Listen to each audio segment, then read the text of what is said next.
오늘은 하나님의 임계선을 넘어가면 영적인 어둠이 온다라고 하는 제목으로 말씀을 나누고자 합니다.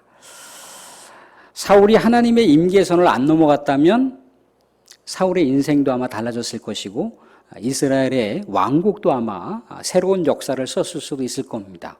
근데 사울이 하나님의 임계선을 넘어갔다는 거예요. 넘어간 것뿐만 아니라 넘어갔다 할지라도 다시 돌아와야 되는데 점점 하나님과 거리가 멀어지고 돌이킬 수 없는, 돌아올 수 없는 그런 길로만 계속해서 향하고 있으니까 사울의 인생에 이제 파국이 계속해서 그의 인생의 앞날 가운데 어두운 그림자가 계속해서 따라붙는 그런 모습을 우리가 말씀 가운데 볼 수가 있습니다.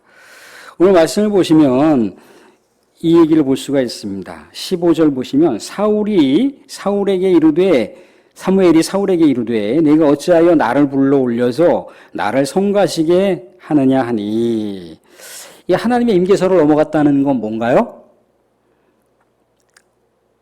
하나님의 백성들이 무당을 찾아가서 무당에게 점을 보거나 무당을 통해서 또 다른 누군가를 불러일으키는 것, 그것이 하나님의 임계선을 넘어가는 거죠. 사랑하는 성도, 오늘 좀 힘들지만 말씀을 좀 찾아볼게요. 레위기 말씀, 구약성경 177쪽인데 구약성경 177쪽을 한번 보실까요?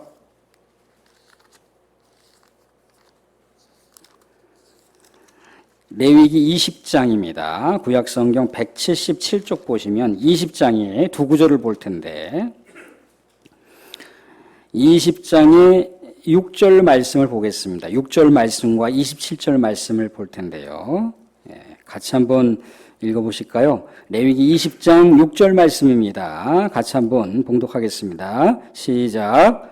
접신한 자와 박수무당을 음란하게 따르는 자에게는 내가 진노하여 그를 그의 백성 중에서 끊으리니, 27절도 남자나 여자가 접신하거나 박수무당이 되거든 반드시 죽일지 곧 돌로 그를 치리라.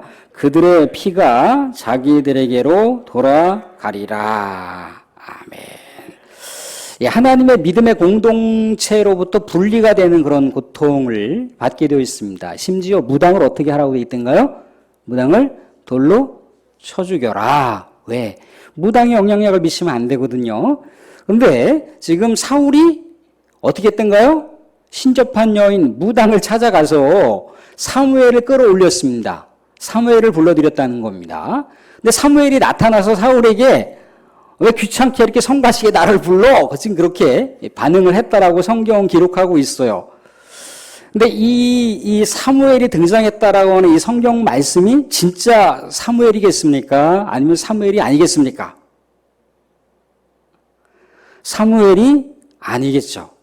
왜 그렇습니까?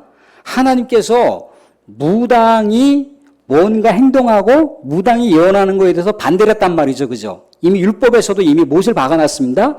근데 하나님께서 율법으로도 못을 박아놨기 때문에 사무엘이 지금 무당을 통해서 이렇게 등장하고 있다? 그것은 하나님의 말씀, 하나님의 율법과 정면 배치되는 말씀이기 때문에 이 사무엘은 진짜 사무엘이 아니고 악령, 귀신이 사무엘의 흉내를 내서 지금 무당에게 들어와서 사무엘인 것처럼 그렇게 사울에게 눈속임을 했다라고 또 말로 속였다라고 생각하면 맞습니다. 하나님께서 무당과 이렇게 접촉하고 무당을 통해서 뭔가 이렇게 쏟아지는 그 메시지를 믿음의 백성들이 따라서도 안 되고 들어서도 안 되고 무당과 뭔가 접촉을 하거나 교제해서도 안 된다라고 하는 것이 하나님의 말씀이라는 거예요. 그런데 이 사울이 하나님의 말씀을 파괴해서 하나님의 말씀을 거역하고 무당과 접촉을 하고 사무엘을 불러일으켰다라고 했을 때 이 사무엘은 진짜 사무엘이 아니라고 하는 거죠. 이게 이제 하나님의 임계선을 넘어가는 거예요. 임계선을 넘어가게 되니까 지금 귀신도 그렇게 반응을 하는 거예요. 악령도 마치 하나님의 영역권 안에 있잖아요. 그죠? 하나님의 영역권 안에 있으니까 이 악령도 하나님께서 사울의 앞날 가운데 심판의 메시지를 주고 있어요. 뭐라고 심판의 메시지를 주고 있느냐면 15절 하반절에 이렇게 돼 있다는 겁니다. 뭐라고 돼 있냐면 사울이 대답하되 나는 심히 다급하니이다. 블레셋 사람들은 나를 향하여 군대를 일으켰고 하나님은 나를 떠나서 다시는 선지자로도 꿈으로도 대답하지 아니하시기로 내가 행할 일을 알아보려고 당신을 불러 올렸나이다 하더라. 지금 사울은 굉장한 지금 위기 가운데 놓여 있습니다. 그죠? 사울은 굉장히 지금 죽음을 방불케 하는 삶의 최대 위기 가운데 놓여져 있는 거예요. 그런데 이 겉으로 나타나는 현상이 그냥 어떻게 보면은 나라와 나라, 민족과 민족 간의 전쟁이라기보다도 사울이 하나님과 어떠한 상황 속에서 이 관계가 틀어졌기 때문에 블레셋이 이스라엘을 공격하고 있는 것이겠습니까? 사울이 그걸 알고 있어요. 하나님과 자기가 관계가 단절된 걸 알고 있습니다. 하나님께로 버림받았다라고 하잖아요. 그죠? 하나님께로 버림받았다라고 하는 것은 뭐냐면 그것은 결과가 아니라 뭐예요? 그것이 원인이라는 거예요. 하나님과 관계가 무너지고 하나님이 사울을 버렸다라고 생각하는 그 자체가 이미 사울 앞에 삶의 위기와 삶의 어려움이 봉착될 수밖에 없다라고 하는 결과를 만드는 거예요. 그러니까 뭐 어떤 주어져 있는 현상 때문에 아이고 하나님이 나를 버렸어라고 볼 수도 있는데 하나님이 이미 사울과 관계가 틀어졌음으로 인해서 지금 블레셋이 이스라엘을 공격하고 있는 삶의 위기가 등장을 했다는 겁니다. 그런데 이런 삶의 위기가 나타나게 됐을 때 이런 삶의 어려움이 봉착됐을 때 어떻게 하라는 겁니까? 그럼에도 불구하고 하나님을 찾아야 된다는 거예요. 하나님께 매달려야 된다는 거예요. 하나님이 뭔가 응답하시지 않고 하나님이 침묵하시는 것 같다 할지라도 다시금 하나님을 찾아야 된다는 거예요. 그러니까 사울의 얘기는 뭐냐면 하나님께 물어봤는데요. 하나님께 여쭤봤는데요. 뭔가 하나님께서 역사하지 않아요. 선지자를 통해서라도 메시지를 주셔야 되고 아니면 제사장의 제사를 통해서라도 메시지를 주셔야 되는데 하나님께서 아무 응답도 안 하시니까 내가 새로운 방법을 그렇게 쫓아가다가 보니까 이렇게 무당을 찾게 된 겁니다라고 하는 그런 상황을 악령의 이렇게 사무엘의 모습을 하고 나타난 그 사무엘에게 사울이 자초지종의 상황에서 얘기를 하고 있는 거예요. 그러니까 하나님의 방법이 아닌 것을 선택을 하게 됐다는 거죠. 그죠? 하나님께서 하시지 말라고 했는데 하나님께서 하시지 말라고 한 그 방법을 사울은 또 다른 대안으로다가 추구하고 있는 거예요. 그러니까 우리의 삶의 현실 속에서도 뭔가 어려움이 생기거나 또 뭔가 왜 이렇게 너무너무 힘들지라고 하는 상황이 딱 우리의 삶의 현실 가운데 돌발했을 때 우리는 어떻게 됩니까? 다시금 하나님과 우리 사이의 관계를 이렇게 한번 점검을 해보시라는 겁니다. 내가 혹시라도 하나님께 이렇게 서운한 거를 내가 남긴 적은 있었던가? 아니면 내가 하나님께 범죄한 사실이 있었던가? 하나님과의 관계를 이렇게 살펴보셔야 돼요. 도저히 모르겠다. 그러면 하나님께 깨닫게 해달라고. 하나님, 나는 내가 하나님을 의지하는 것이지 세상을 의지하는 것이 아니라고. 그러면서 다시금 하나님께 마음을 돌이켜야 돼요. 그런데 사울은 하나님께로 돌이키지 않고 잠시 하나님께서 침묵하신다고 해서 하나님께서 정말 원하지도 않고 하나님께서 결사 반대하는 그 율법을 파괴하는 행위인 무당을 찾아가서 점을 치는 어처구니 없는 이 상황을 만든 거예요. 그러니까 하나님의 임재선을 넘어가는 그런 엄청난 또 다른 비극적인 삶을 만들어 내는 거죠. 그러니까 하나님과 단절이 되었으면 하나님과 단절된 것을 자꾸만 봉합을 하려고 해야 되지 하나님과 단절된 것으로 인해서 뭔가 자신에게 사인이 떨어지지 않고 응답이 떨어지지 않는다고 해서 다른 루트를 생각하면 안 된다는 거예요. 우리 사랑하는 성도들 아무리 급해도 우리가 바느질을 할 때 아무리 급해도 실을 바늘 구멍에다가 이렇게 꿰매서 하지 않습니까? 아무리 급해도 아무리 눈이 침침하고 뭔가 노안 때문에 이 바늘구멍이 안 보여서 실을 이렇게 한참을 이렇게 집어넣는다 할지라도 바늘구멍에다가 실을 놓고 바느질을 할 수가 있다는 거예요. 아무리 급하다고 이 바늘 허리에다가 실을 동여매서 바느질을 할 수는 없는 거잖아요. 그죠? 그러니까 방법론 자체가 하나님께서 뭔가 긴급하게 사인을 안 주시더라도 다시금 하나님을 바라봐야 되고, 하나님, 정말 하나님께서 침묵하시는 거라면 내가 더 기다리겠습니다. 하나님의 뜻을 알고 싶고 하나님께서 안내하시는 길을 내가 깨닫고 싶습니다. 라고 하면서 하나님을 향해서 나가야 된다는 거예요. 그런데 사울은 그러하지 못했다는 거죠. 근데 우리가 곰곰이 이제 다윗과의 삶을 이렇게 우리가 비교해 볼게요. 다윗과의 삶을 비교해 보면 다윗의 일대일 때 하나님께 커다란 중범죄 두 가지를 지은 적이 있어요. 그 하나는 뭐냐면 다윗이 자기의 충복 부하였던 우리아의 아내를 간통했잖아요. 그죠? 간통했습니다. 간통한 것뿐만 아니라 충복을 어떻게 했던가요? 전쟁의 최전선에다가 배치할 수 있도록 청부 부탁을 한 거예요. 그래서 어떻게 했습니까? 우리아가 전쟁에서 죽었잖아요. 가장 일생일대 커다란 중범죄가 그게 하나가 있습니다. 또 하나의 가장 커다란 중범죄가 뭐냐면 우리 모세오경을 보게 되면 인구를 조사하지 말라, 하나님의 특명입니다. 하나님의 율법의 말씀이에요. 절대 인구를 카운트하면 안 돼요. 그냥 대략 짐작은 할 수 있어도 1명, 2명, 3명 그렇게 카운트를 하면 안 됩니다. 그런데 다윗이 카운트를 해버렸어요. 부하들에게 시켜서 야, 내가 지금 거느리고 있는 백성들을 카운트해봐라 그랬단 말이죠. 카운트를 했어요. 중범죄를 졌는데 나중에 요 간통범죄를 졌던 것에 대해서는 나단이라고 하는 선지자가 다윗이요, 당신이 이러한 죄 때문에 하나님이 지금 마음이 굉장히 불편합니다 라고 이렇게 얘기를 해요. 또 가시라고 하는 선지자가 왕이시여 당신이 왜 인구조사를 했습니까? 라고 했을 때 다윗이 가슴을 쓸어내리는 마음으로다가 하나님께 통에 자복하는 장면을 볼 수가 있습니다. 그러니까 자신이 하나님께 중범죄를 저지른 것을 알아요. 그래서 다윗이 침상이 적실 정도로, 침상에 자신의 눈물이 다 흥건히 적실 정도로다가 통회하면서 하나님께 회개하는 장면을 우리가 볼 수가 있습니다. 그래서 다윗이 하나님께로 용서를 받잖아요. 그죠?